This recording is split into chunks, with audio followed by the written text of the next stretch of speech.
Life ना punches मारती है, यह तुम्हारी लिमिट्स को टेस्ट करती है, लेकिन तुम्हारे अंदर एक आग है, एक स्पिरिट जो बुझने से इनकार करती है। यह स्पिरिट है रेजिलियंस। यह तुम्हारी ढाल है, यह तुम्हारी तलवार है, यह तुम्हारा अल्टीमेट वेपन है इस लाइफ की कभी ना खत्म होने वाली बैटल में। कभी मत भूलना यह पावर जो तुम्हारे अंदर गहराई में है।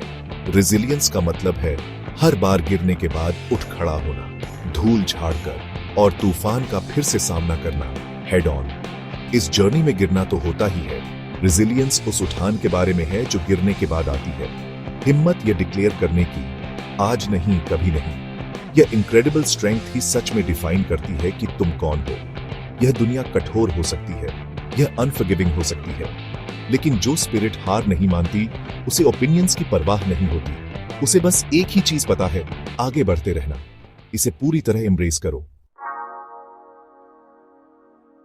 बहुत लोग मानते हैं कि रुकना सिर्फ फिजिकल होता है, एक बॉडी जो रेस्ट पर है, एक जर्नी जो कुछ पल के लिए पॉज्ड है, लेकिन यह एक डेंजरस मिसकंसेप्शन है। रुकना चुपके से माइंड में शुरू होता है। डाउट का एक छोटा सा बीज जड़ पकड़ लेता है। सरेंडर की एक शांत फुसफुसाहट अंदर गूंजती है। तुम्हारे पैर रुकने से बहुत पहले तुम्हारी स्पिरिट शायद हार मान चुकी होती है। यह है असली तबाह कर देने वाली हार। मेंटल सरेंडर ही तुम्हारा असली दुश्मन है जिसका तुम सामना करते हो।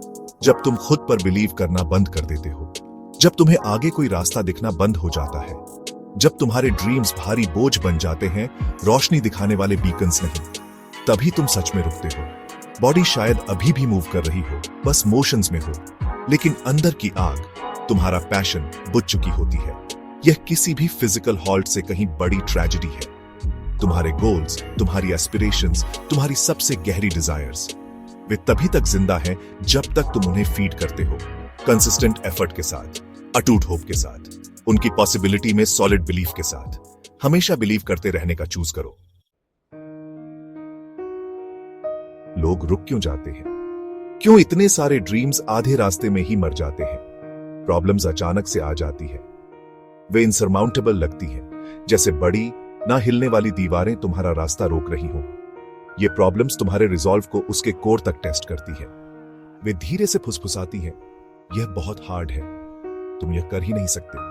बहुत लोग इस डेंजरस फुसफुसाहट को सुन लेते हैं। फेलियर एक और कॉमन कल्प्रिट है। हम ट्राई करते हैं, हम अपना वेरी बेस्ट एफर्ट देते हैं, और फिर भी कभी कभी हम फेल हो जाते हैं। हर फेलियर हमारे कॉन्फिडेंस को कम करता है। यह हमारे माइंड में सेल्फ डाउट के खतरनाक बीज बो देता है। शायद मैं उतना गुड इनफ नहीं हूं, शायद यह रास्ता मेरे लिए नहीं बना है। फेलियर की यह आवाज बहुत पर्सुएसिव हो सकती है। यह बहुतों को अपनी जर्नी वक्त से पहले छोड़ने पर कन्विंस कर देती है। फिर आती है रिडिक्यूल की चुभन, सिनिक्स की नफरत भरी हंसी, तुम्हारे आसपास के लोगों के पर्सिस्टेंट डाउट्स, यहां तक कि लव्ड वंस के भी। तुम अपनी भलाई से ज्यादा बड़े सपने देख रहे हो, यह कंप्लीटली इम्पॉसिबल है, गिव इट अप। तुम सच में खुद को क्या समझते हो जो यह अचीव कर लोगे? उन सब के बावजूद कंटिन्यू करने का चॉइस अकेले तुम्हारा है। यह क्रूशियल फैक्ट याद रखना, वे एक्सटर्नल हैं। परसिवरेंस के लेजेंड्स, स्ट्रगल में सबूत। हिस्ट्री ऐसी रिमार्केबल स्टोरीज से भरी हुई है। ऐसे मैन और विमेन की स्टोरीज जिन्होंने इम्पॉसिबल ऑड्स का सामना किया, लोग जिन्हें लगातार क्विट करने को कहा गया, लोग जो अनगिनत दिल तोड़ने वाली बार फेल हुए, फिर भी वे रुके नहीं। थॉमस एडिसन के बारे में सोचो। लाइट बल्ब इन्वेंट करने से पहले वह कितनी बार फेल हुए? हजारों बार। हर फेलियर उनके लिए एक कदम आगे था, क्विट करने का रीजन नहीं। अब्राहम लिंकन पर विचार करो, उन्होंने अपने पॉलिटिकल करियर में कई बड़ी हार का सामना किया। पर्सनल ट्रेजेडीज उन्हें जिंदगी भर परेशान करती रही, फिर भी वह सभी ऑड्स के खिलाफ परसिवियर करते रहे। वह एक नेशन को उसके सबसे डार्क, सबसे ट्राइंग आवर में लीड करने के लिए उठे। उनकी अनवेवरिंग रेजिलियंस ही उनकी डिफाइनिंग पहचान थी। जे.के. राउलिंग के बारे में सोचो।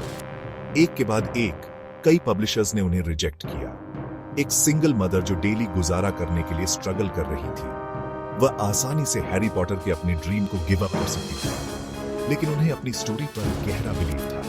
उनके परसिवियरेंस ने हम सब के एंजॉय करने के लिए एक मैजिकल वर्ल्ड बनाया। तुम्हारे ड्रीम्स, तुम्हारी जर्नी एक डेली कमिटमेंट। अब अपने अंदर देखो, तुम्हारे ड्रीम्स क्या हैं? वो सीक्रेट एम्बिशंस जो तुम अपने दिल के करीब रखते हो, क्या वे बस फ्लीटिंग थॉट्स हैं, आते जाते फैंसीज, या वे बर्निंग डिजायर्स हैं जो तुम्हारे थॉट्स पर छाए रहते हैं? ये ड्रीम्स तुम्हारे पर्सनल नॉर्थ स्टार हैं। वे तुम्हारी लाइफ को बहुत जरूरी डायरेक्शन देते हैं। वे तुम्हारे स्ट्रगल्स को गहरा मीनिंग देते हैं। लेकिन सिर्फ ड्रीम्स काफी नहीं है, उन्हें तुमसे कंसिस्टेंट एक्शन चाहिए। तुम आज अपने ड्रीम्स के लिए क्या कर रहे हो राइट नाउ, इसी मोमेंट? क्या तुम्हारे एक्शंस तुम्हारी एस्पिरेशंस के साथ अलाइंड हैं, या तुम शायद शुरू करने के लिए राइट टाइम का इंतजार कर रहे हो? राइट टाइम एक डेंजरस मिथ है, वह कभी सच में नहीं आता। जो टाइम तुम्हारे पास जेन्युइनली है वह नाव है, हर एक दिन एक अपॉर्चुनिटी देता है। अपने गोल के एक छोटा कदम और करीब जाने की अपॉर्चुनिटी। अपने कमिटमेंट्स पर रिफ्लेक्ट करो, सिर्फ बड़े ग्रैंड वाले नहीं, बल्कि वो छोटे डेली प्रॉमिसेस जो तुम खुद से करते हो। कंसिस्टेंसी ही सक्सेस की एब्सोल्यूट की है। अंदर की अनस्टॉपेबल फोर्स आगे बढ़ते रहो। जर्नी बेशक लंबी होगी, ऐसे दिन होंगे जब तुम बिल्कुल एग्जॉस्टेड फील करोगे, कंप्लीटली डिमोटिवेटेड और ड्रेन्ड, जब तुम्हारी एफर्ट्स का भारी वजन उठाना बहुत ज्यादा लगेगा। ऐसे डिफिकल्ट दिनों में याद करना कि तुमने यह जर्नी क्यों शुरू की थी। अपने ड्रीम्स से रिकनेक्ट करो, उनके पावरफुल खिंचाव को एक बार फिर फील करो, उन्हें अपने पैशन को फिर से जगाने दो, उन्हें तुम्हें अपने स्ट्रगल की असली वैल्यू याद दिलाने दो। यह क्रिटिकल एडवाइस याद रखना, कुछ करना हमेशा कुछ ना करने से बेटर होता है, चाहे वह कुछ कितना भी छोटा क्यों ना लगे। बस एक पेज पर हो, बस एक पैराग्राफ लिखो, बस एक इंपॉर्टेंट कॉल करो, एक छोटा जानबूझकर लिया गया स्टेप लो। ये छोटे एक्शंस होप की लॉ को जिंदा रखते हैं। वे रुकावट और निराशा को रोकते हैं। वे तुम्हारे माइंड को याद दिलाते हैं कि तुम अभी भी फाइट में हो, तुम्हारी डेस्टिनी तुम्हारे आने का इंतजार कर रही है।